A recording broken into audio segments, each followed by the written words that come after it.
A noble leader proves that mercy can exist, even in war, earning respect from both friends and foes. In the turbulent landscape of the 12th century, a time defined by the clash of civilizations and the fervor of the Crusades, one figure emerged whose legacy transcended the battlefield. He was a sultan, a warrior, and a statesman, but it was his character that would echo through the corridors of history, immortalized not only by his own people, but by the very enemies he fought. This was Saladin Yusuf ibn Ayyub, known to the Western world as Saladin. His story is not merely one of conquest and military genius. It is a profound testament to the power of chivalry, honor, and compassion in an age when such virtues were often casualties of conflict. While the Crusades are remembered for their brutality, Saladin's actions offered a startling counter-narrative, demonstrating that even amidst the most bitter of rivalries, a shared humanity could be found and respected. Born in 1137 in Tikrit,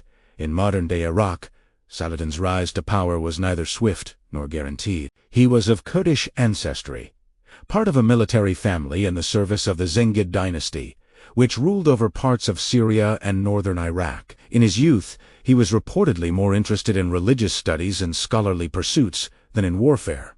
However, destiny had a different path for him. He accompanied his uncle, the General on several military campaigns to Egypt, a land fractured by internal power struggles and coveted by the Crusader kingdom of Jerusalem. It was here, amidst the political intrigue and shifting alliances of Cairo, that Saladin's latent talents for leadership and strategy began to surface. Following his uncle's death, Saladin, through a combination of diplomatic skill and decisive action, consolidated his control over Egypt, becoming its vizier and, eventually, its undisputed ruler. This newfound power base became the foundation for his life's great ambition to unite the fractured Muslim states and reclaim Jerusalem, which had been under Crusader control since 1099. Saladin's quest to unify the Muslim world was an arduous one, often pitting him against rival Muslim lords who were wary of his growing influence. Yet, even in these internal conflicts, his reputation for fairness began to take shape.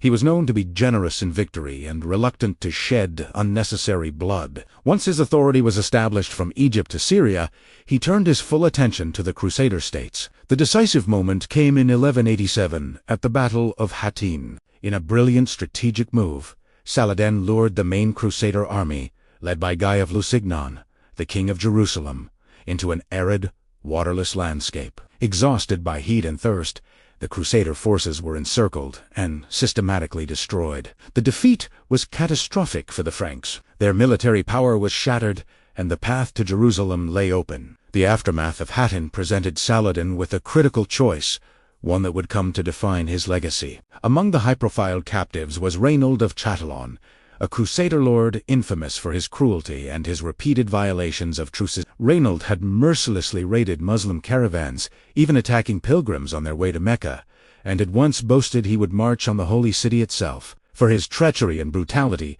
Saladin had sworn a personal oath to execute him. When the captive leaders were brought to his tent, Saladin offered a cup of iced water to King Guy, as a sign of hospitality and mercy. When Guy passed the cup to Reynold, Saladin calmly stated that the king had given the water, not he, and thus the promise of safety did not extend to the treacherous lord. Fulfilling his vow, Saladin executed Reynold himself. However, he then assured the terrified King Guy that it is not the custom of kings to kill kings. This act, while seemingly harsh, was a calculated display of justice, not indiscriminate cruelty. He punished the man who had broken every code of honor while sparing the king, demonstrating that his actions were guided by principles, not blind vengeance. With the Crusader army broken, Saladin marched on Jerusalem. The city, filled with terrified refugees and defended by a small, demoralized garrison led by Balian of Ibelin, braced for a brutal sack. The memory of the First Crusade, in 1099, when the Crusaders had conquered the city and massacred its Muslim and Jewish inhabitants in a horrific bloodbath, hung heavy in the air. Balian, negotiating the surrender, threatened to destroy the city and its holy sites, including the Dome of the Rock and the Al-Aqsa Mosque, if quarter was not given. Saladin, after consulting his council, agreed to terms that were astonishingly lenient for the era. Instead of slaughter, He offered the inhabitants their lives and freedom in exchange for a ransom. The rich were to pay 10 dinars, the poor 5, and those who could not pay at all were to be enslaved. What happened next, however, further cemented his reputation for magnanimity. Seeing the widespread poverty and desperation within the city, Saladin was moved to compassion. His brother, Alidel, asked for 1,000 of the poorest inhabitants to be given to him as a gift, and he promptly set them free. The Patriarch of Jerusalem did the same. Saladin, witnessing this charity, declared that he too would make his own offering. He announced that all the elderly who could not pay the ransom were free to leave without cost. He then went further, forgiving the debts of thousands, paying many ransoms from his own treasury, and ensuring that the departing Christians were given safe conduct to the coast. He even provided escorts to protect them from bandits on their journey. This was a stark and deliberate contrast to the carnage of 1099. Where the Crusaders had waded through streets flowing with blood, Saladin offered order, security, and an almost unbelievable degree of mercy, earning the admiration of Christian chroniclers who witnessed the event. The fall of Jerusalem sent shockwaves through Europe, prompting the launch of the Third Crusade, led by the most powerful monarchs of Christendom, including Richard I of England, known as Richard the Lionheart. The ensuing conflict between Saladin and Richard became the stuff of legend, a dramatic clash between two of the greatest military commanders of their age. Yet, their rivalry was marked by a unique and profound sense of mutual respect. They were fierce adversaries on the battlefield, but recognized in each other a shared code of chivalry. During the long and grueling siege of Acre, when Richard fell ill with a fever, Saladin sent him fresh fruit, snow from the mountains to cool his drinks, and his own personal physician to tend to him. It was an act of grace that was almost inconceivable between warring leaders.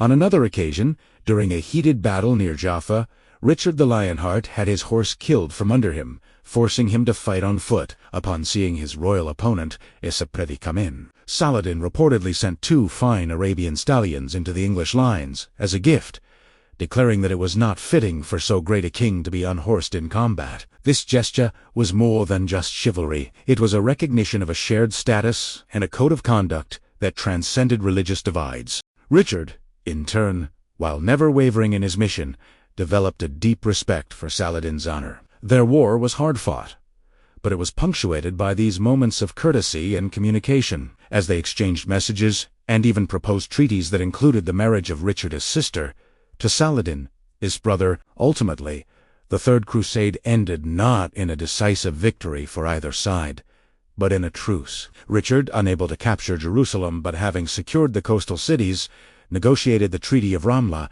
in 1192. The treaty allowed the Crusaders to maintain control of a strip of coastline from Tyre to Jaffa and, most importantly, guaranteed that unarmed Christian pilgrims would have free and safe access to visit the holy sites in Jerusalem. Saladin, exhausted by years of constant warfare and with his own forces depleted, had once again chosen pragmatism and peace over endless conflict. He honored his agreement to the letter, ensuring that the first groups of pilgrims were treated with respect and hospitality, a final act of goodwill in a long and bitter war. Saladin did not live long after the departure of Richard. He died of a fever in Damascus in 1193, less than a year after the treaty was signed. When his treasury was opened to pay for his funeral, his advisors were shocked to find it nearly empty. He had given away almost his entire personal fortune to his subjects and 2 charitable causes, leaving behind no wealth for his family.